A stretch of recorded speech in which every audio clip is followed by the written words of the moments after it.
Hello guys, welcome back to my channel. അപ്പോൾ ഇന്ന് നമ്മൾ കാണാൻ പോകുന്നത് നമ്മുടെ വയനാട്ടിലുള്ള കുറേ ആളുകൾ ദുരിതം അനുഭവിക്കുന്ന കുറേ ആളുകളുണ്ടല്ലോ. അപ്പോൾ അവർക്കൊക്കെ വേണ്ടിയിട്ട് നമ്മൾ ചെറിയൊരു സഹായം എന്ന നിലയ്ക്ക് ഒരു പായസ ചലഞ്ച് നമ്മുടെ നാട്ടിൽ നടത്തിയിട്ടുണ്ടായിരുന്നു.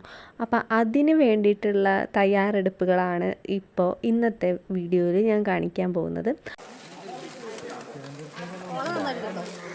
നമ്മൾ വീട്ടിൽ നിന്ന് ഇറങ്ങിയത് ഒരു 9 മണി, രാവിലെ 9 മണിക്ക് ഇറങ്ങിയിട്ടുണ്ടായിരുന്നു.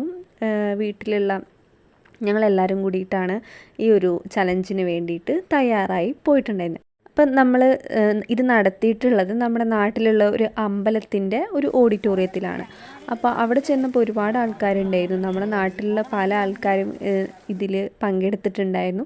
മുതിർന്നവർ തൊട്ട് ചെറിയ കുട്ടികളടക്കം ഇതിലുണ്ടായിരുന്നു കേട്ടോ. നമ്മളവിടെ എത്തിയ സമയത്ത് തന്നെ ഓരോരുത്തരെയും ഓരോ ജോലി ഏൽപ്പിച്ചിട്ടുണ്ടായിരുന്നു. അപ്പോൾ എനിക്കെന്താണെന്ന് വെച്ചാൽ ഞാൻ പായസത്തിൻ്റെ കവറുണ്ടല്ലോ, ആ കവറ് നമുക്ക് കപ്പിലിങ്ങനെ ഇറക്കി കൊടുക്കുക, അതായിരുന്നു എൻ്റെ ജോലി. അങ്ങനെ ഓരോരുത്തർക്കും ഓരോ ജോലിയായിരുന്നു. പായസം ഉണ്ടാക്കാൻ കുറച്ച് ആൾക്കാർ, അതുപോലെ തന്നെ കവറ് സെറ്റ് ചെയ്യാൻ ആൾക്കാർ, അതുപോലെ കവറിൽ പായസമാക്കി കൊടുത്ത് അത് ക്ലോസ് ചെയ്യണ പരിപാടി, അങ്ങനെ ഒരുപാട് സെക്ഷനായിട്ട് നമ്മൾ ഓരോരുത്തരേനെ മാറ്റി നിർത്തിയിട്ടുണ്ടായിരുന്നു. അപ്പോൾ അങ്ങനെ ഈ ഒരു സമയത്ത് നമ്മളെല്ലാവരും ഒത്തൊരുമിച്ചിട്ടാണ് പ്രവർത്തിച്ചിട്ടുണ്ടായിരുന്നത്. ഒരുപാട് നാളിന് ശേഷമാണ് നമുക്ക് എല്ലാവരെയും ഇതുപോലെ ഒരുമിച്ച് കാണാൻ കഴിഞ്ഞത് കേട്ടോ. അപ്പോൾ എൻ്റെ കൂടെ എൻ്റെ നാട്ടിലുള്ള കുറേ ഫ്രണ്ട്സും കാര്യങ്ങളൊക്കെ അതിലുള്ളതുകൊണ്ട് നല്ല രസമായിരുന്നു. ആ ഒരു എന്താ പറയുക, ആ ഒരു പ്രോസസ്സ് നല്ല അടിപൊളിയായിട്ട് തന്നെ നമുക്ക് ചെയ്യാൻ കഴിഞ്ഞു എന്നുള്ളതാണ്. അപ്പോൾ ചലഞ്ചിന് നമ്മൾ ഏകദേശം 500 പേരാണ് കേട്ടോ പങ്കെടുത്തിട്ടുണ്ടായിരുന്നത്. അപ്പം നമുക്ക് അതിന് പുറമെ ഇതിൽ ചേരാൻ പറ്റാത്ത ആൾക്കാർക്ക് നമ്മൾ പായസം എത്തിച്ചു കൊടുത്തിട്ടുണ്ടായിരുന്നു. അപ്പോൾ ഏകദേശം ഉച്ചയൊക്കെ ആവണ സമയത്ത് നമ്മളെല്ലാ പായസം എല്ലാം കവറിലാക്കിയിട്ടുണ്ടായിരുന്നു കേട്ടോ. കവറിലാക്കി നമ്മൾ സെറ്റാക്കി കൊടുത്തു. അതുപോലെ തന്നെ നമ്മളിത് ഡെലിവറി ചെയ്യാനും നമ്മളെ നാട്ടിലുള്ള കുട്ടികൾ തന്നെയാണ് ഇത് ഡെലിവറി ചെയ്തതും.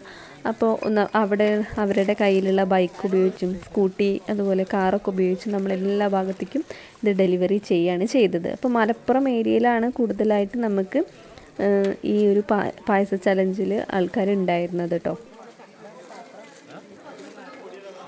പെരിന്തൽമണ്ണ ഭാഗത്തൊക്കെ നമുക്ക് ഈ പായസം എത്തിക്കാനുണ്ടായിരുന്നു. അപ്പം നമ്മളെല്ലാവരും ഒരു ഗ്യാങ് ആയിട്ടാണ് നമ്മൾ ഇതൊക്കെ ഡെലിവറി ഒക്കെ ചെയ്തത്.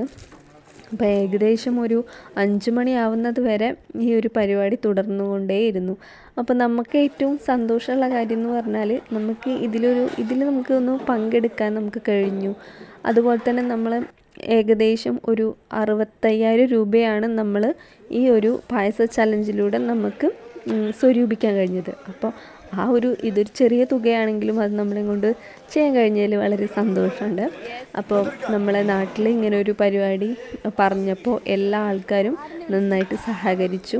നമ്മൾ വയനാട്ടിലുള്ള എല്ലാവർക്കും നല്ലത് വരണമെന്നുള്ള പ്രാർത്ഥനയോടെ നമ്മളിത് ചെയ്തു.